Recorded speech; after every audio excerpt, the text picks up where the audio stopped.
Pour la seconde partie de ce tour d'antenne, comme annoncé à l'entame de ce programme, nous recevons pour vous le candidat Saletier Moko. Bonsoir, monsieur le candidat.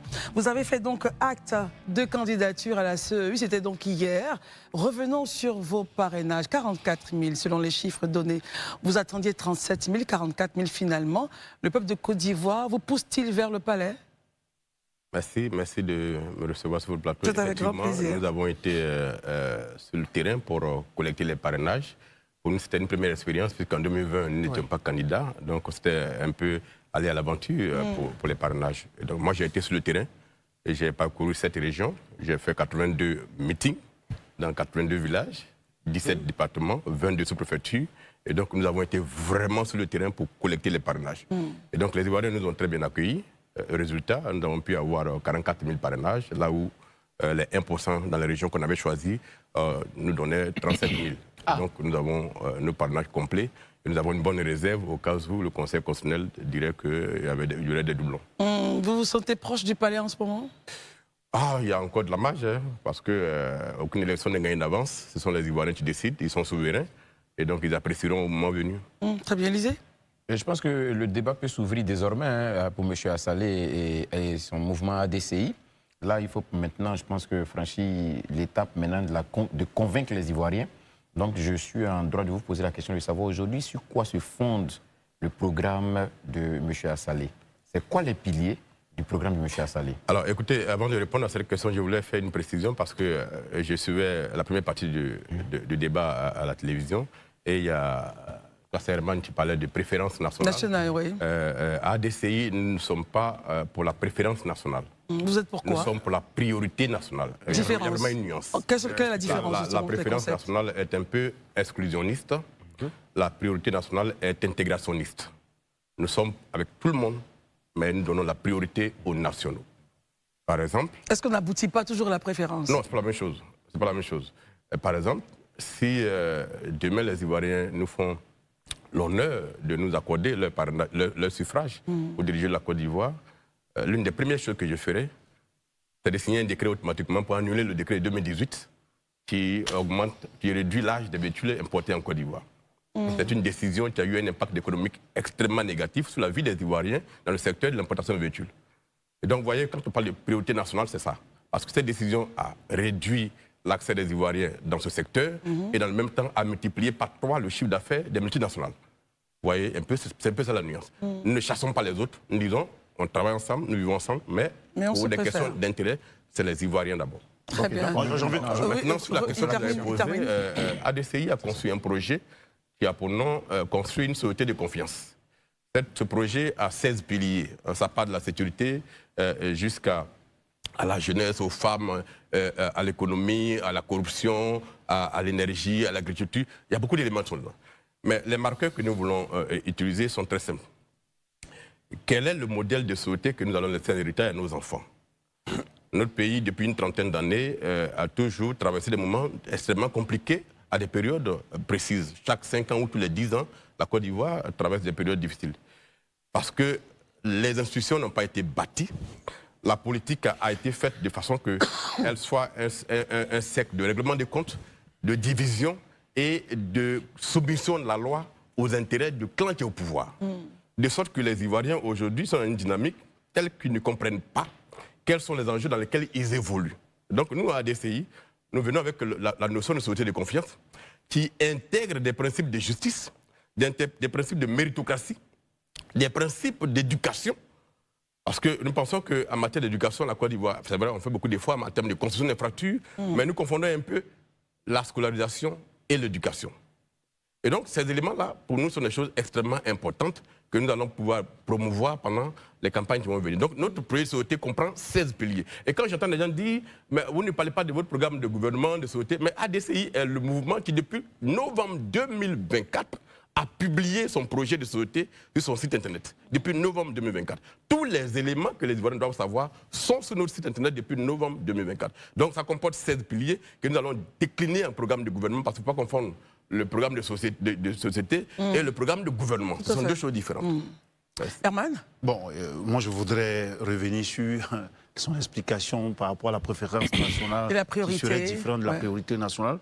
quoique je ne vois pas trop la démarcation. Mais ma question, c'est que des Ivoiriens, ils sont certainement nombreux, souhaitent et réclament par exemple, qu'il n'y ait plus de monopole sur des secteurs clés, comme par exemple le secteur de l'énergie, avec la distribution, enfin la gestion qui est menée par la CIE, par exemple. Est-ce qu'à ce niveau-là, vous, en tant que président de la République, vos premiers actes vont concerner ces genres de monopoles qui existent dans notre paysage, pendant que beaucoup d'Ivoiriens souhaitent qu'il y ait une concurrence à ce niveau? Vous savez, en matière d'énergie, il faut éviter de faire de l'idéologie. C'est un secteur extrêmement sensible, extrêmement stratégique, avec lequel on ne joue pas. La production de l'énergie en Côte d'Ivoire est libéralisée. Ce qui n'est pas libéralisé, c'est la distribution. Ce sont deux nuances. C'est de la distribution que je parlais, justement. Voilà. Quand j'ai évoqué assez. Mais la distribution, ce n'est pas un jeu. C'est tout un système d'investissement qui coûte extrêmement cher et c'est un secteur qui n'attire personne. Le secteur de l'énergie, moi j'ai travaillé sur ce secteur depuis des années, c'est un secteur qui n'attire personne. Parce que les moyens à déployer sont extrêmement lourds et personne ne veut investir parce que ce n'est pas rentable. Et donc, il ne faut pas penser que quand on parle de monopole, c'est dans tous les secteurs qu'il faut réduire les monopoles. Parfois, on est obligé de faire avec le monopole parce qu'il y a un contexte économique qui est là, il y a un contexte de sécurité à garantir pour ne pas tomber dans le blackout. En matière d'énergie, si vous jouez avec ça, un matin, votre pays est dans le noir. Donc, vous ne comptez pas changer la donne? Sur la distribution, ce qui est important, c'est de produire. Si vous produisez à très bas coût, vous le vendez à très bas coût. Donc, c'est à ce niveau-là que la question doit être... Très bien, Roland Serman. Monsieur Assalé Tsemoko, moi, je vais vous faire revenir sur un fait. Au niveau de la distribution, quand vous parlez, c'est comme si la CIE déployait les infrastructures. C'est Côte d'Ivoire Énergie et autres qui fait les infrastructures. Je vais vous répondre. Côte d'Ivoire Énergie ne déploie pas d'infrastructures. C'est la CIE qui déploie les infrastructures. C'est l'État de Côte d'Ivoire qui investit dans les infrastructures. La CIE ne fait pas d'investissement. Mais on dit la même chose. Donc la distribution est d'ailleurs même une démarche plus facile à faire. Pourquoi ne pas ouvrir cette distribution? Très bien, il va répondre à la question. Mais c'est ce que je vous dis. Je cherche à vous expliquer que la distribution appartient à l'État. Et tout État sérieux a le droit de conserver un monopole sur la distribution. La Côte d'Ivoire est l'un des modèles les plus efficaces en matière d'énergie en Afrique. C'est un secteur, je vous le dis, avec lequel on ne joue pas. Très bien. La production, je suis d'accord, qu'on libéralise pour que chacun vienne investir pour augmenter la capacité de production. Daouda? Saleh Tsemoko ou choisi candidat Saleh Tsemoko? Peu importe. D'accord. Je vais vous poser une question concernant votre corporation d'abord, avant de commencer. Je pense que dernièrement, le président de la CEI a annoncé que les législatives allaient se passer en décembre. Vous qui aujourd'hui êtes candidat à la présidentielle et en même temps député, quel est votre avis? Quelle analyse vous faites de ce délai? Non, mais écoutez, moi je suis à l'Assemblée nationale. Vous savez qu'en 2023, il y a eu une modification de la Constitution. Il y a eu un congrès qui était réuni à l'hôtel Ivoire et qui a modifié des dispositions de la Constitution. De sorte que nous, au Parlement, on sait tous que les élections des députés auront lieu en décembre. Depuis 2 ans, on le sait. Mais là, ce qui me fait un peu, qui m'embête un peu, c'est qu'on voit certains graissements des dents chez certains de vos collègues députés. Donc, est-ce à dire, quand vous dites ici que vous êtes au courant, d'autres députés, oui, donc ils étaient tous informés. Mais pourquoi ils font comme s'ils n'étaient pas au courant? Le débat est lieu à l'Assemblée nationale. Cette question de la réduction du mandat des députés, on nous en plus de 3 mois en réalité, parce que les élections devaient avoir lieu en mars ou bien en début avril 2020. Et là, ça se termine justement. Donc, on nous a amputé 3 mois. La question qui a été posée à l'Assemblée était de savoir est-ce que l'État allait payer les 3 mois restants. Voilà. L'État a pris l'engagement de le faire. Donc, là-dessus, les députés ont voté. C'est vrai que le juge, moi, je n'étais pas là, donc je n'ai pas participé à ce vote. Mais depuis 2023, tous les députés savent qu'en décembre 2025, il y aurait les législatives. Donc, ma deuxième question maintenant revient à votre parcours du combattant. Je sais que le parrainage citoyen, ça n'a pas été facile pour beaucoup de candidats. Dieu merci, vous l'avez bouclé. Vous avez votre parrainage. Est-ce qu'on peut dire que M. Assalé Tsemoko, aujourd'hui, a un ancrage national ou bien il bénéficie d'un effet médiatique? Ah non, l'ancrage national ne peut être déterminé que par rapport aux élections. Ce n'est pas le parrainage qui détermine l'ancrage national. Puisque le parrainage se fait sur une moitié des régions de la Côte d'Ivoire. Et puis ça a une petite échelle de 1%. À ce niveau-là, on ne peut pas parler d'ancrage national. Ce qui va faire, comme parlera national, c'est les résultats qu'on va avoir, le pourcentage de voix qu'on va avoir le 25 octobre, si notre candidature, évidemment, est validée par le Conseil constitutionnel. Et donc, nous avons un travail à faire sur le terrain. Et parce que certains pensent que Assalé Timoko n'est qu'un produit des réseaux sociaux. Ah, c'est pas tout ça. Assalé Timoko a gagné 4 élections locales à Tiasalé, devant tous les grands partis de Côte d'Ivoire. En 2023, mon élection a été annulée, on l'a repris, j'ai gagné encore. Ça veut dire que d'un point de vue de la légitimité, je l'ai déjà. Après, il y a un travail à faire sur le terrain. Il y a vraiment une démarcation à faire entre les réseaux sociaux et le terrain. C'est le terrain qui détermine le leadership d'un candidat à l'élection présidentielle. Et donc là-dessus, nous avons toute la latitude d'aller sur le terrain pour aller conquérir les Ivoiriens. La dernière question, pas une relance, la dernière question, c'est qu'aujourd'hui, on a une frange de l'opposition ivoirienne qui se plaint de la CEI, ils demandent une refonte, il y en a même qui parlent de dissoudre la CEI. Mais vous, malgré tout, vous n'êtes pas embarqué dans cela. Vous dites, je vais chercher mes parrainages, je vais à l'élection. Mais quand vous partez à l'élection le 25 octobre, comment est-ce que vous garantissez que tout ça sera véritablement transparent pour vous et pour les autres candidats? Alors, je vais être très clair avec vous. Moi, je pense qu'il faut être cohérent. Moi, je pense que nous, les acteurs politiques, qu'on peut qualifier d'opposants, nous n'avons pas le droit de démobiliser les Ivoiriens. C'est-à-dire? C'est-à-dire de tenir un discours qui empêche les gens d'aller voter. Aucune élection n'est gagnée d'avance. Cette liste électorale, elle n'est pas parfaite. Et je suis l'un de ceux qui l'ont dit depuis longtemps. Parce que j'ai enquêté sur cette liste électorale. Il y a effectivement des choses qui ne sont pas correctes sur cette liste électorale. Mais cela ne garantit aucune victoire au RADP. Absolument aucune victoire. Je vous le dis, depuis 2010, il y a 4,5 millions d'Ivoiriens qui sont inscrits sur la liste électorale qui ne votent plus. C'est un fait. Tout le monde le sait. Et donc, on ne peut pas me faire croire que cette liste-là, elle est tellement corrompue qu'elle garantit d'avance une victoire au RADP. Je vais vous donner 2 éléments. En 2020, il y a eu des élections en Côte d'Ivoire, dans un contexte de crise grave. Et il a été proclamé, le président Ouattara, comme élu devant M. Kwame Kakabe, avec environ 3 millions de voix. Kwame Kwaku Bertin. 3 millions de voix. En 2023, il y a eu les législatives et les municipales qui ont eu un véritable enjeu. C'est une élection nationale, puisque les régions, c'est dans tous les villages. Mais quand on a fini les élections régionales et municipales, le RADP a réuni combien de voix? 1 700 000 voix sur tout le territoire national. Ça veut dire qu'il n'y a rien qui garantit que le RADP va gagner les élections en 2025. Il faut que les Ivoiriens s'élèvent et aillent voter. S'ils veulent le changement, le 25, ils l'obtiendront. Ce qui fait la différence, c'est la participation. Si vous ne votez pas, vous êtes à la maison, vous avez dit que la liste est corrompue, mais vous ne votez pas. Alors que vous êtes majoritaire, vous ne votez pas. C'est ce qu'il faut donner comme discours par rapport à 2025. Merci. Marius Komoré. Monsieur Assalé Timoko, vous avez véritablement bâti votre réputation sur la transparence et la dénonciation. Peut-on aujourd'hui dire que vous incarnez véritablement une rupture avec les grands partis accusés de clientélisme au niveau national? Effectivement, mon parcours social même est une rupture. Mon profil est une rupture. Je suis d'un élu indépendant. J'ai un parcours de dénonciateur. J'ai mené des combats importants qui ont des impacts sur la vie des Ivoiriens. Et je considère que notre problème le plus fondamental, c'est la question de la gouvernance. Mais le système politique que nous avons est lui-même porteur de corruption. Donc, quelquefois, le président qui viendra au pouvoir, si c'est le même système qui l'envoie au pouvoir, il n'aura même pas les moyens de lutter contre la corruption. Ce qui veut dire qu'il faut aller à la rupture maintenant. Quel est le système justement que vous dénoncez? Le système que je dénonce, c'est un système qui tue le génie qui dort en chaque Ivoirien. C'est-à-dire? Par la corruption, par la fraude, par la manipulation de la loi, les Ivoiriens eux-mêmes ont perdu confiance dans leurs valeurs. Aujourd'hui, moi, je suis un élu. Quand des jeunes de ma commune viennent me voir à la mairie pour demander que, par rapport au concours qu'on passe en Côte d'Ivoire, ils ne demandent pas au maire que je suis de les aider à avoir les frais de dossier. Ils demandent au maire que je suis. Monsieur le maire, est-ce que vous ne connaissez pas le réseau? Est-ce que vous ne savez pas comment on fait pour rentrer à l'île? Attends, pendant les élections municipales et législatives, il y a des candidats du parti au pouvoir qui vont dans les villages et qui disent à nos parents, si vous voulez que vos enfants travaillent, vous devez voter pour nous. Et ils font des listes. Et effectivement, quelques temps après, ces gens rentrent à l'école. à la fonction publique.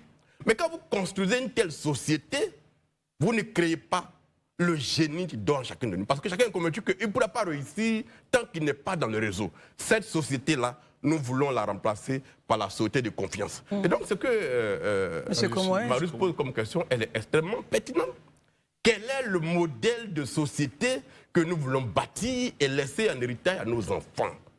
Est-ce que c'est une société dans laquelle chacun aura ce qu'il mérite, ou bien c'est une société dans laquelle ton nom, ton parti politique vont primer sur tes connaissances? C'est ça qu'il faut déconstruire. Et donc nous sommes candidats à cette élection parce que nous pensons qu'un cycle prend fin, qui a commencé depuis les années 90, qui a été un cycle qui a conduit les Ivoiriens au malheur. Vous savez, c'est Nietzsche qui disait qu'il vaut mieux être à la périphérie de ce qui s'élève qu'au cœur de ce qui s'effondre. Ce qui s'effondre, c'est une architecture politique dépassée qui s'effondre à partir de 2025. Ce qui va s'élever, c'est cette demande des Ivoiriens d'un changement de gouvernance qui fasse en sorte que chaque Ivoirien ait les mêmes droits devant la justice. Donc avec vous, une nouvelle Côte d'Ivoire. Marius relance et puis on termine. C'est-à-dire que véritablement, votre discours sur la souveraineté économique que vous prenez au niveau national n'est pas du tout une stratégie, j'allais dire, irréaliste, mais plutôt, on pourrait peut-être aussi le qualifier d'un rêve populiste. Mais non, vous savez, bon, dès lors que nous sommes dans une globalisation.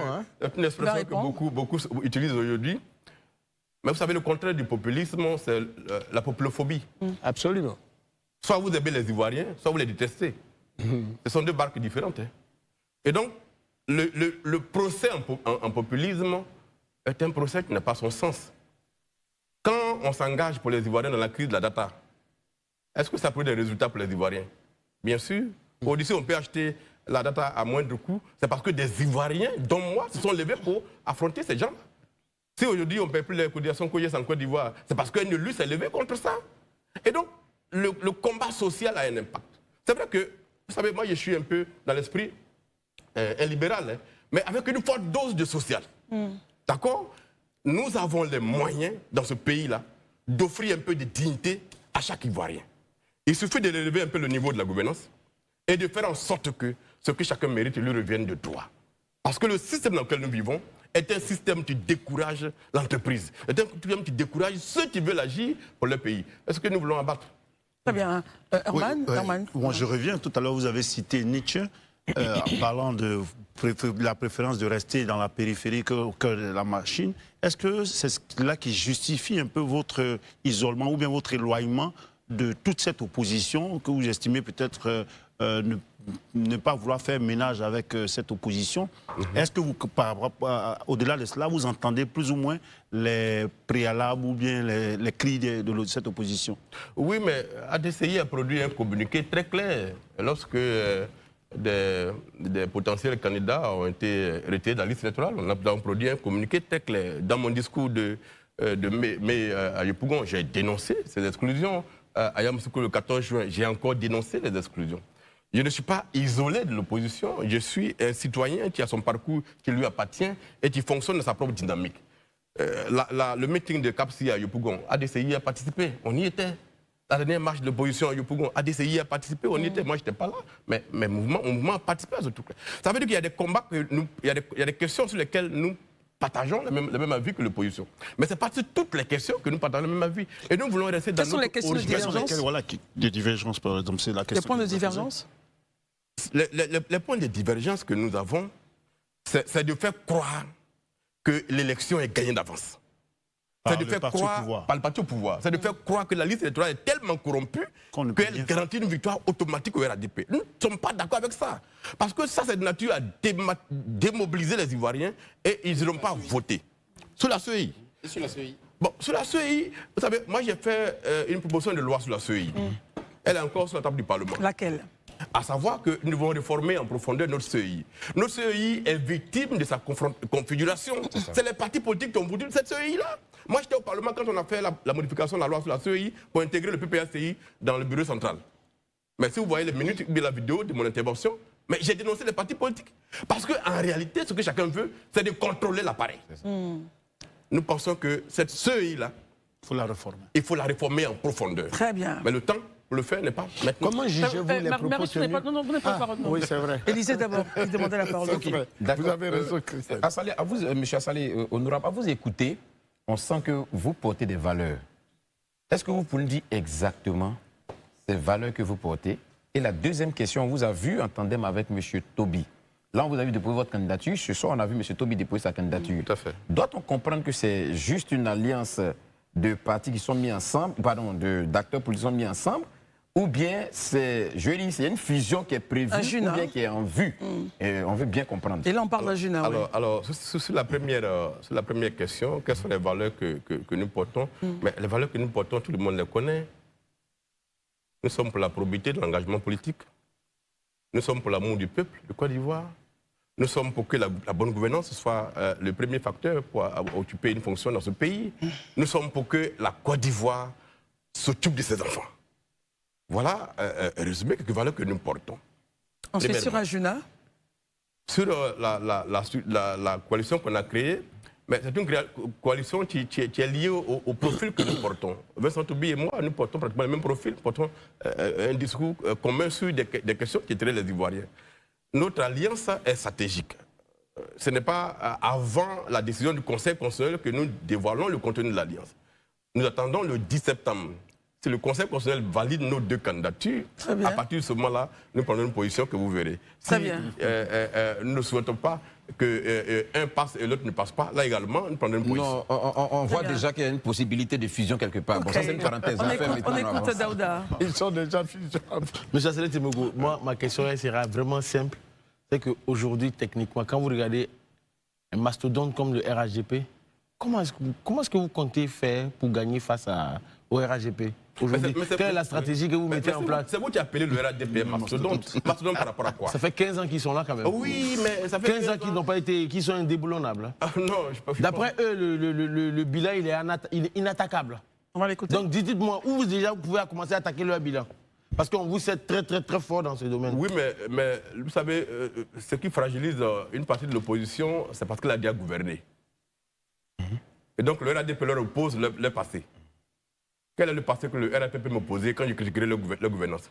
Mais déjà votre gestion de Thiès Salé? Mais dans ma gestion de Thiès Salé, je vous dis, demandez au ministère de l'Intérieur, Thiès Salé est un modèle en matière de gouvernance locale. Modèle. Quand tous les bailleurs de fonds arrivent en Côte d'Ivoire par rapport aux collectivités, l'une des collectivités qui sont prises en exemple, c'est Thiès Salé. Vous comprenez? Le RHDP a géré la commune de Thiès Salé de 2013 à 2018. Ils nous ont laissé une dette de 800 millions pour un budget de 400 millions. Aujourd'hui, la dette est à 11 millions. Avec un budget de 1 milliard. Ça, c'est mon bilan, ça. En tant que maire de ma commune. Ça, c'est au niveau micro. Au niveau micro. Ce que j'ai fait au niveau micro, je peux l'appliquer au niveau macro. Vous savez, une mairie, une commune, c'est un État en miniature. Absolument. C'est la même gouvernance. On a un parlement qui est le conseil municipal. Vous avez un militant sur le plateau, il est tout en jaune. Donc tout peut être déployé. On va écouter. Allez-y. Oui, s'il vous plaît. Le RHDP ne me ferait pas du tout. Parce que je considère que ceux qui jugent en réalité, c'est les Ivoiriens. Il faut leur tenir un discours qui les rassure. Il faut leur tenir un discours qui les motive à aller voter. Et donc, le RHDP n'est pas... Par rapport aux législatives, par rapport aux municipales, par rapport aux régionales, ils ont la majorité. Mais ceux qui votent en Côte d'Ivoire et qui ont voté le RHDP ne sont pas majoritaires. Je crois en termes de François Mitterrand. Ben voilà. Et donc, pour nous, si les Ivoiriens veulent le changement, il est dans leurs mains. Leur bulletin de vote est l'arme la plus redoutable qu'ils peuvent utiliser pour faire le changement. Mais ils ne vont pas voter. Et après, ils se plaignent de ce que les choses changent. Non, on ne peut pas présumer qu'ils ne vont pas voter. Ah mais non, depuis 2010, ils ne votent pas. Oui, mais on les appelle. Il y a une élection qui arrive. Depuis 2010, ils ne votent pas. Oui. Depuis 2010, il faut ils ne votent pas. être, il faut être conscient. à aller voter. Donc, ils sensibilisent les gens à aller voter. Herman, laissez le candidat s'exprimer. Donc le RHDP pour nous n'est pas un mastodonte. C'est les Ivoiriens qui font que... On termine avec Marius. Lorsque la période de la campagne présidentielle s'ouvrira, eh bien, nous aurons des grands discours et de véritables débats. Et nous souhaiterions véritablement vous recevoir sur ce plateau. Vous savez ce que je vais vous dire? Dites-nous. Contrairement aux autres candidats, moi, je suis un journaliste d'investigation. D'accord. Donc, il y a des choses que je sais. Bien sûr. Sur la gouvernance de ce pays-là. Il y a des pratiques dont je suis au courant. Et ça, c'est le RHDP.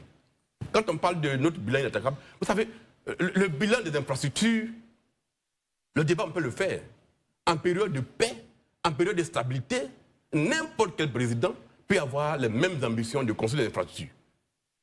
Mais un héritage pour un président qui est en place, ce n'est pas l'infrastructure. Qu'est-ce que c'est? C'est l'héritage politique. C'est la réforme des institutions. C'est la société que nous bâtissons. C'est les valeurs que nous laissons à la nation. C'est ça qui est l'héritage politique. Donc aujourd'hui, vous estimez qu'on n'a pas une bonne institution? Daouda, est-ce que vous avez la parole? Je considère que nos institutions sont trop liées aux individus qui les dirigent. Très bien. De sorte que, quand le président dit, quand au RADP on dit que le président reste en place parce qu'il faut de la stabilité, il faut de la paix, ça veut dire qu'on n'a pas d'institution. Parce que si le président sort, le pays ne vit plus. Voilà le discours qu'on envoie aux Ivoiriens. Ça, il faut déconstruire cette image-là et faire en sorte qu'on construise des institutions qui vont suivre vos hommes et non pas des institutions qui vont s'effondrer. Il nous reste donc 1 minute et vous l'avez 7 minutes. Si votre candidature est validée par le Conseil constitutionnel sur ce plateau, nous aimerions donc vous inviter. Devant quel candidat vous aimeriez faire un face-à-face pour présenter votre bilan et puis questionner donc le bilan, ou du moins le projet du candidat? Mais nous souhaitons qu'il y ait le maximum de candidats pour que le choix des Ivoiriens soit le plus large possible et que le débat se passe. Depuis 1995, il n'y a jamais eu de débat de fond en Côte d'Ivoire au présidentiel sur les questions qui intéressent les Ivoiriens. En dehors de 2010, où il y a eu un face-à-face historique entre le président Gbagbo et le président Ouattara, depuis, on n'a pas eu de débat. Vous aimeriez faire un face-à-face avec le candidat du RHDP? Mais bien sûr, pourquoi pas? Herman, laissez le candidat. J'ai l'impression d'avoir un militant et c'est une groupie carrément. Non, sur le plateau, monsieur. Allez-y.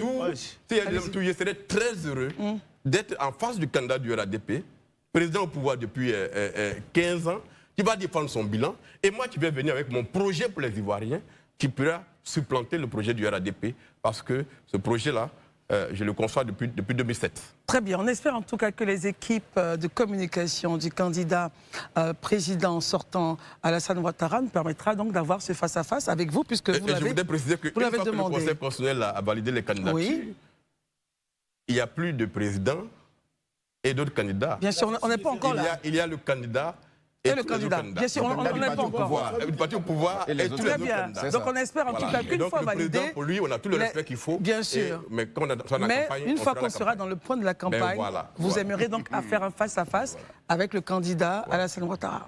Merci beaucoup. Merci d'être venu parler de votre projet, de votre vision de la Côte d'Ivoire et des valeurs que vous souhaitez donc implémenter en Côte d'Ivoire après votre élection, si vous êtes élu président de la République. Merci infiniment. Je rappelle que vous êtes le candidat Assalé Timoko de ADCI et vous avez une coalition que vous portez avec M. Vincent Toby Ajuna. Merci infiniment. Merci beaucoup. Élisée Boloube, Herman Aboua, Marius Komoé, Daouda Coulibaly, merci de nous avoir suivis, surtout vous. Merci de votre fidélité à ce programme de Paris, de Madrid, de Washington, d'everywhere, de partout dans le monde. Merci de votre fidélité à ce programme. On se retrouve demain pour d'autres débats très intéressants sur Live TV. À demain, que Dieu nous garde.